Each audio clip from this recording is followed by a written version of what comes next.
remember the night vividly, as if it had been carved into my memory with the sharp edge of unease. My husband, Daniel, and I were nestled in our quiet living room, the soft glow of the fireplace flickering against the walls. It was one of those still evenings where time seemed to stretch, where the world outside felt distant, muffled by the cold wind tapping against the windows. Daniel and I had been married for nearly 12 years, a journey filled with love, laughter, and the kind of familiarity that only time can create. He was my rock, the steady force in my life who had been by my side through everything. But that night, something was different.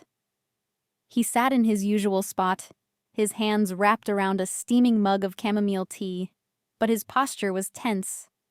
His eyes, usually warm and expressive, held something I couldn't quite read. It wasn't anger.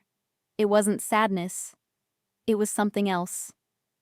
I caught him glancing at me several times, as if weighing his words carefully.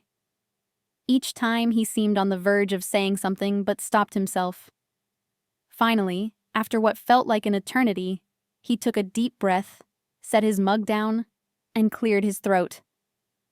"Sophia," he started, his voice unusually measured. I've been thinking about something." A chill ran down my spine. It wasn't just his words. It was the way he said them, as if they carried a weight he was afraid to place on me. I braced myself.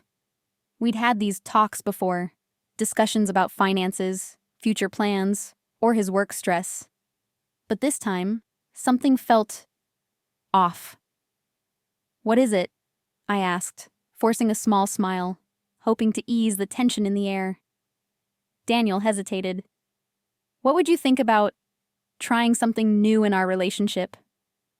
I blinked, caught off guard. "Trying something new?" I repeated, my voice laced with nervous laughter. "Like traveling more? Picking up a new hobby? Salsa dancing?" I threw in a playful grin, hoping he would match my lightheartedness. But he didn't. His lips pressed into a thin line, and he shook his head. "No," he said carefully, his gaze finally locking onto mine. "I mean, what if we explored the idea of being with other people?" The room fell into a suffocating silence. I stared at him, waiting for him to laugh, to tell me this was some ridiculous joke. But the seriousness in his expression told me otherwise. I swallowed hard. "Are you serious?" My voice barely made it past my lips. Daniel nodded, his face unreadable. "I've been reading about it. Some couples say it helps reignite things, strengthen their bond." Strengthen their bond? Was he saying we were broken? That he wasn't happy? My stomach churned. "Daniel," I said slowly, my hands gripping the blanket draped over my lap. This isn't you. What's going on? Where is this coming from?" He sighed and ran a hand through his hair. "It's not about us not being enough for each other," he said, his voice quieter now. I want us to be open to possibilities, to see if there's something we're missing." "Missing?" My voice rose slightly, laced with incredulity. "Daniel, we've built a life together, a home, and now you're suggesting we... What? Date other people?" "Not date," he corrected quickly, his hands lifting as if to calm me. "Just experience. And it wouldn't be random. I've already thought of someone." My heart stopped. I felt a sharp sting in my chest, an unfamiliar pain that made it hard to breathe. "You've what?" "It's just a suggestion," he said carefully, his voice steady but cautious. "Someone I trust. Someone who's open-minded." I already knew I wasn't going to like what came next. "His name's Marcus. We work out at the same gym." Marcus.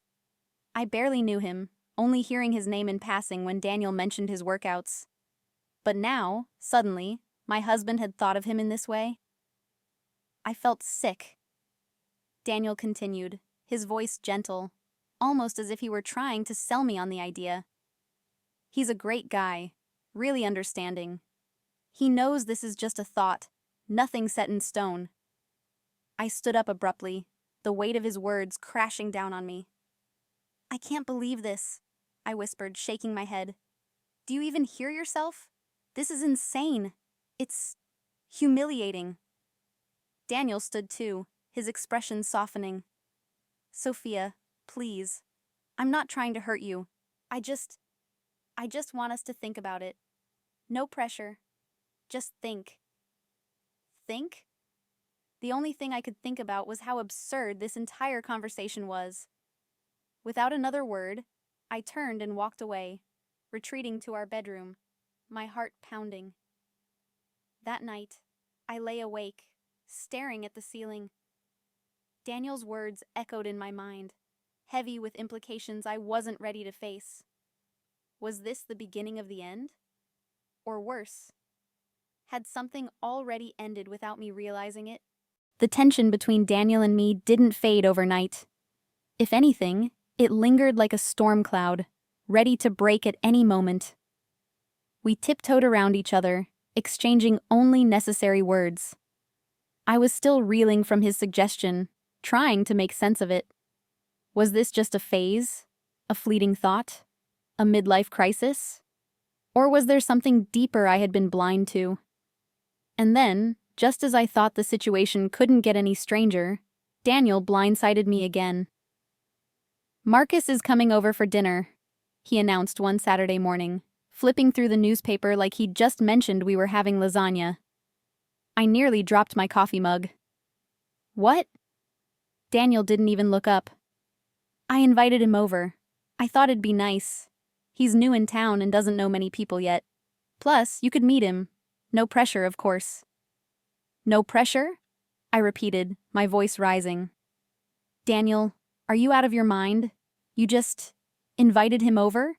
Without even asking me?" Daniel finally set the newspaper down and looked at me, his expression maddeningly calm. "Sophia, it's just dinner. That's all." "That's all?"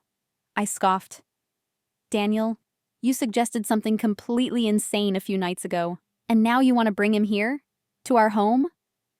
"I'm not forcing anything," he said, his tone frustratingly even. "But if we're going to have this conversation, don't you think it'd help to meet him first?" "Help?" I shook my head in disbelief. "Daniel, you're not making sense." But it was clear he wasn't going to budge.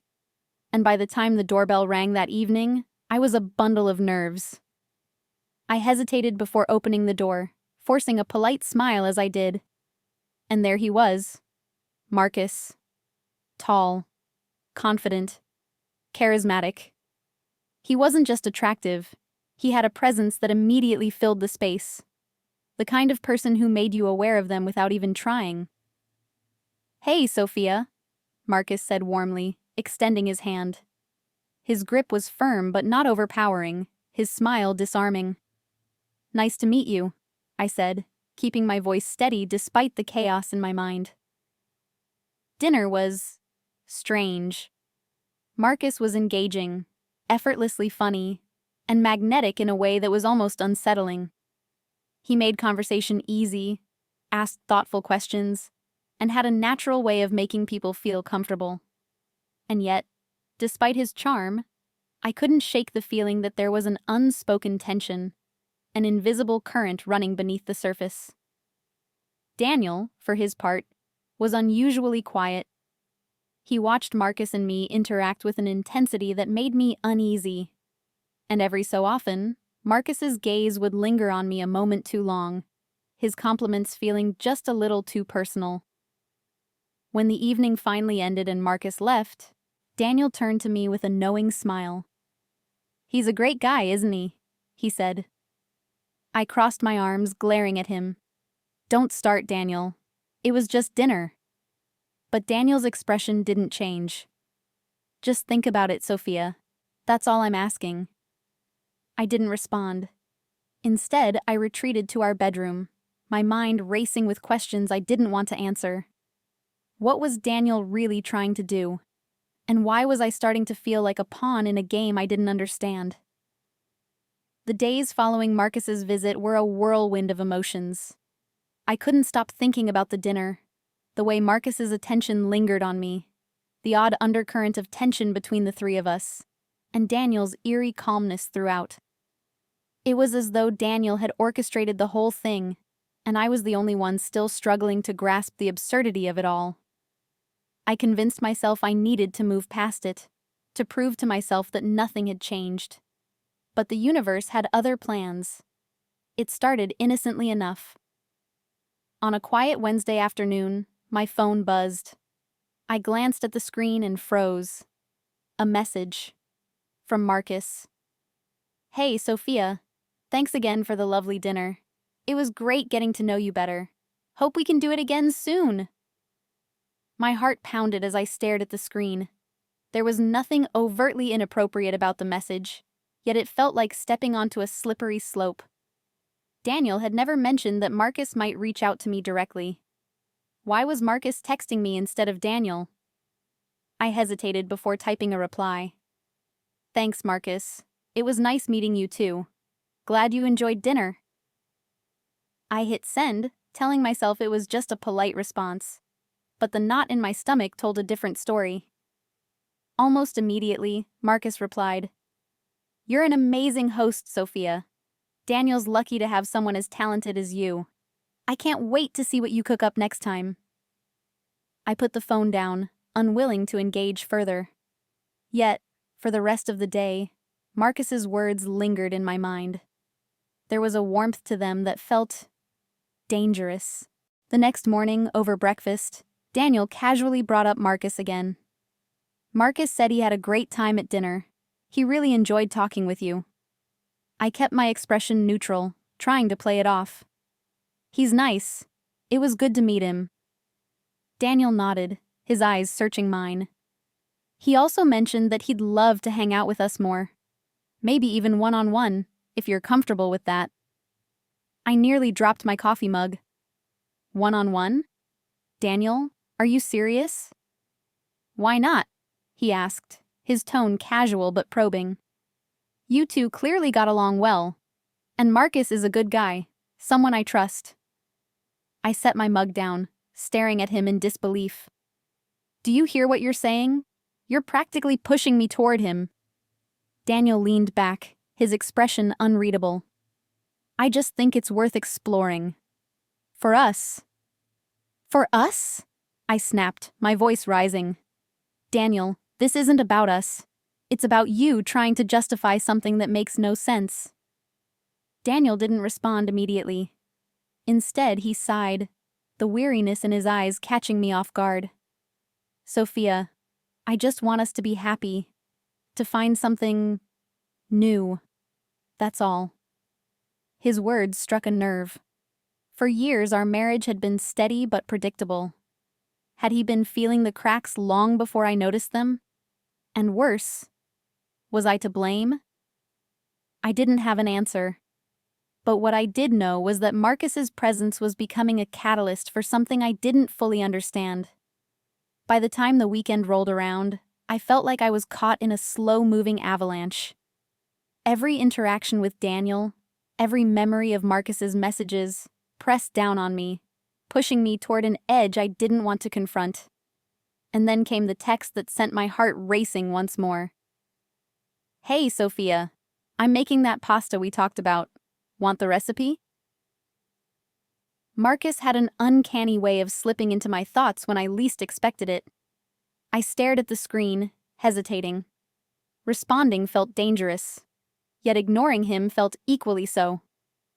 My fingers hovered over the keyboard before I caved. "Sure, sounds delicious. Send it over." Almost instantly, his reply came with a detailed list of ingredients and steps. But it didn't end there. "You'd make this way better than I ever could. Maybe I'll drop off a plate for you sometime?" I could feel the blush rising in my cheeks. Why was I letting this get to me? Marcus was charming, sure, but this was bordering on flirtation. I reminded myself it was harmless, just words. But deep down, a part of me knew. This wasn't harmless. It had already begun. The evening air felt heavier than usual as I sat alone in the living room, staring at my phone. The house was quiet. Too quiet. Daniel had stepped out to run some errands, leaving me with nothing but my thoughts. And then there was the message. Marcus's words glowed on the screen. "You'd make this way better than I ever could. Maybe I'll drop off a plate for you sometime?" It was innocent enough. A simple offer, but something about it felt different. I knew what was happening. I knew what could happen if I let it. My fingers hovered over the keyboard. I should have ignored it. I should have drawn a boundary. Instead, I typed back, "That's sweet of you, but you don't have to go through the trouble." The response came almost immediately. "It's no trouble at all. I'd love to see if you approve of my cooking skills. Just a small thank you for such a wonderful dinner." My stomach tightened. He wasn't pushing, at least not directly. But there was an unspoken invitation buried in those words. And the worst part? I wasn't entirely sure I wanted to say no. I placed the phone down on the coffee table, rubbing my temples. What was I doing? Why was I even entertaining this? It wasn't just Marcus. It was the entire situation. The way Daniel had introduced this idea so casually. The way he kept bringing it up. The way he watched my reaction like he was waiting for something. Something was shifting between us, and I felt completely powerless to stop it. Later that evening, Daniel returned, setting down the grocery bags and stretching his arms. "How was your day?" he asked, his voice light, almost too light. "Fine," I said quickly, avoiding his gaze. "Nothing special." He nodded, then walked into the kitchen, whistling softly. I watched him carefully. He was acting normal, too normal, like he expected me to be different. And then, as if reading my mind, he spoke without turning around. "Marcus texted, didn't he?" My breath hitched. I swallowed, trying to keep my voice even. "Why would you ask that?" Daniel finally turned, leaning against the counter, arms crossed. "Because I told him he could," he admitted. "I wanted him to reach out." I stared at him, stunned. "You wanted him to?" He sighed, rubbing the back of his neck. "Sophia, you're acting like I'm setting you up for something awful. I just think, if we're going to consider this, we should do it the right way. No sneaking around, no guilt, just honesty." I shook my head, disbelief coursing through me. "Daniel, this isn't honesty. This is manipulation." "Is it?" he asked, his voice dangerously calm. "Or is it just something you don't want to admit to yourself?" I gritted my teeth. "And what exactly am I supposed to admit?" He studied me for a long moment before answering. "That you like the attention." Silence. It was the kind of silence that made my skin crawl, that made my heart pound against my ribs. Daniel wasn't wrong. That was the worst part. A part of me did like it. And he knew. He had known from the start. My mind raced. Was this his plan all along? To prove a point? To push me into something I wasn't sure I wanted, just to see if I would? I turned away, gripping the edge of the counter for support. "I need to think," I muttered. Daniel didn't argue. He didn't push. He simply nodded, as if he had already won. And for the first time, I wasn't sure if he was right, or if I was already in too deep. The next morning, I woke up with an uneasy feeling in my stomach. Daniel was already out of bed, the faint scent of his cologne lingering in the room. I stared at the ceiling, my mind replaying his words from last night. "That you like the attention." He had said it so matter-of-factly, as if he had seen something in me I wasn't ready to acknowledge myself. I didn't want to believe it.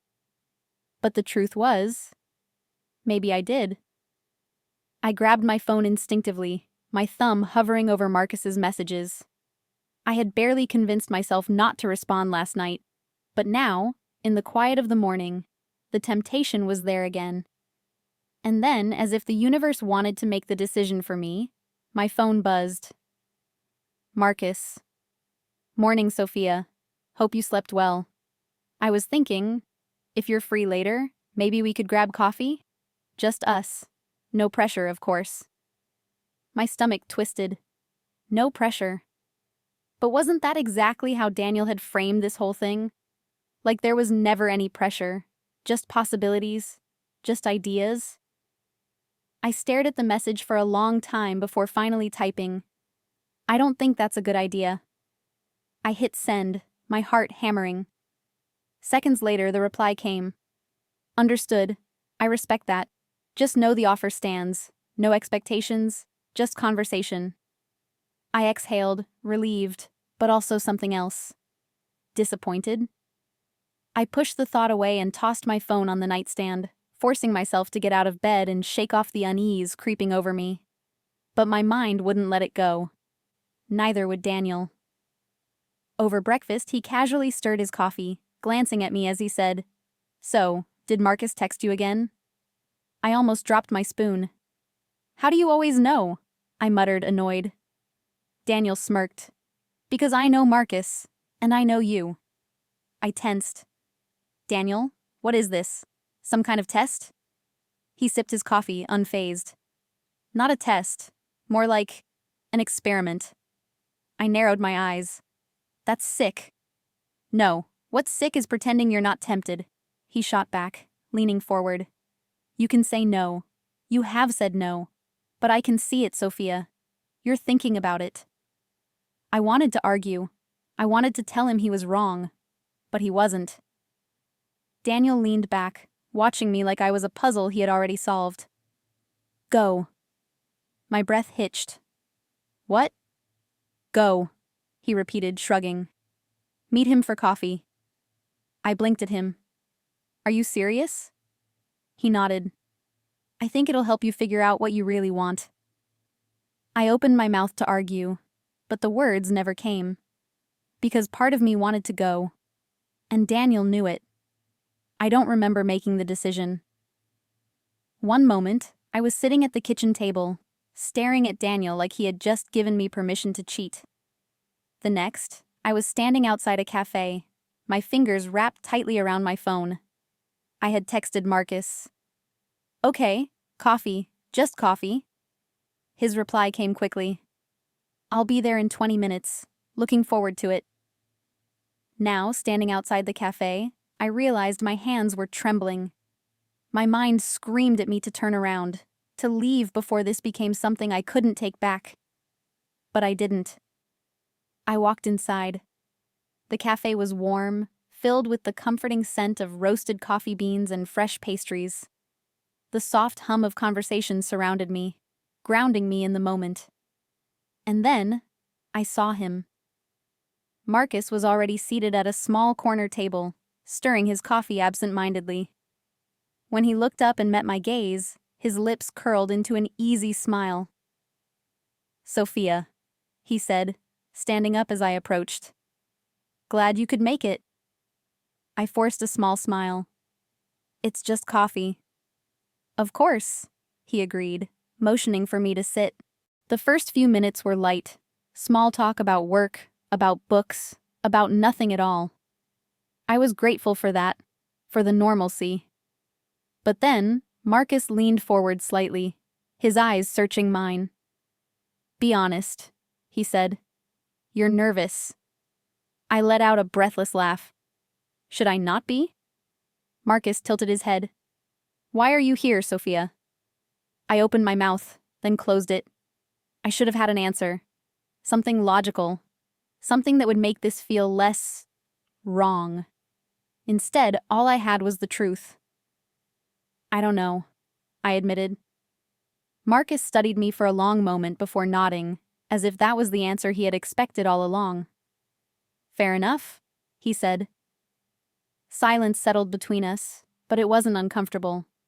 It was charged, like an unspoken challenge. And then, Marcus smiled again, that same disarming grin. "All right," he said, sitting back. "Let's forget everything else for now. Let's just enjoy the coffee. I wanted to believe it could be that simple, but I knew better. And I had a feeling. Marcus did too. The coffee meeting should have been harmless. It was just a conversation. Just two people talking. At least, that's what I kept telling myself. But as I sat across from Marcus, watching the way he leaned in when I spoke, the way his eyes never wavered from mine, I felt something I hadn't expected. Excitement. I hated it. I hated that my pulse quickened when he laughed. I hated that I noticed the way his shirt fit, the way he carried himself with effortless confidence. And most of all, I hated the way he made me feel seen. Daniel had always been steady, predictable. Our love had been built on years of trust, on knowing each other inside and out. But with Marcus, there was uncertainty. And uncertainty was thrilling. I forced myself to take a deep breath, wrapping my fingers around my coffee cup as if it could anchor me. Marcus smirked slightly, as if he could see my internal battle. "You okay?" he asked.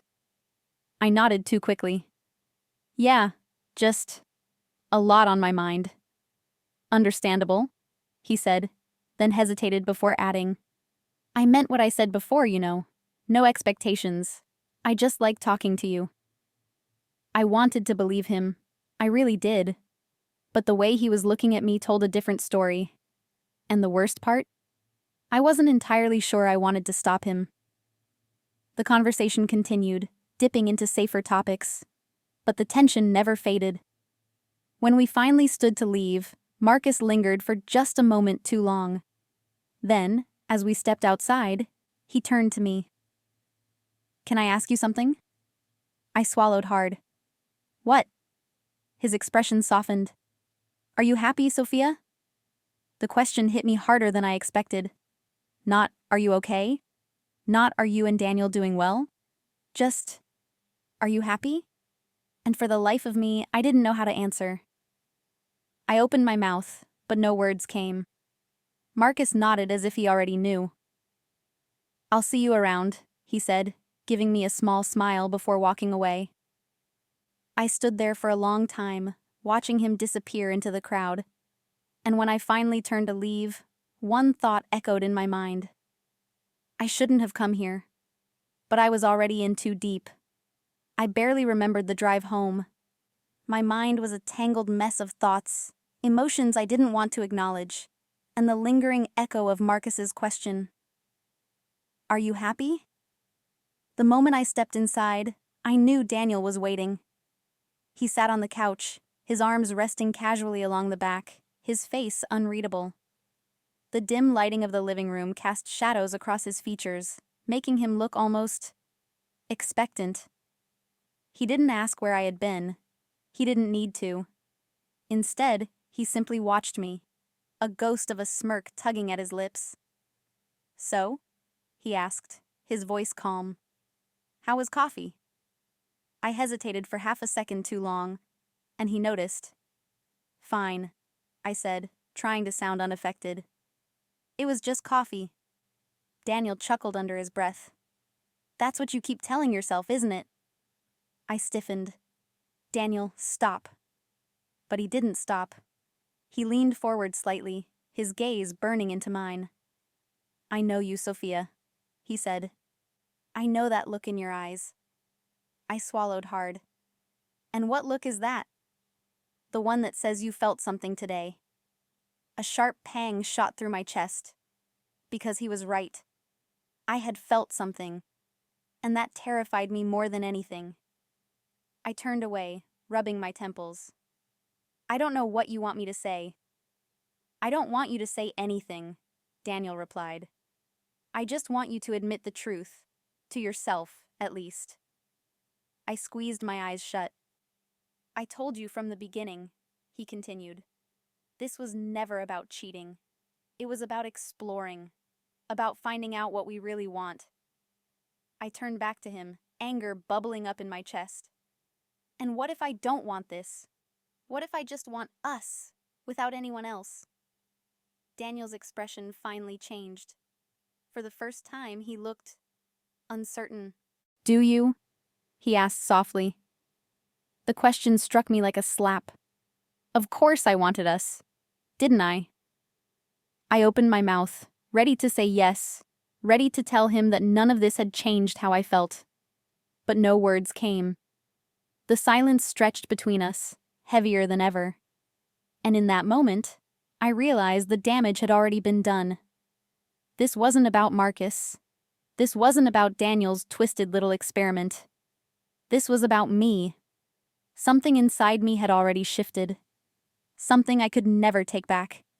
And Daniel could see it. He leaned back, exhaling slowly. I guess that's my answer. Panic surged through me. Daniel, He held up a hand, stopping me. It's okay, Sophia. No, it's not okay, I said, my voice breaking. I don't want to lose us. He smiled sadly. Maybe we already have. Tears burned my eyes as I watched him stand, as he pressed a soft kiss to my forehead before walking away. And as the front door shut behind him, I realized something terrifying. It wasn't just Daniel I had lost. It was the certainty of who I was. And nothing would ever be the same again.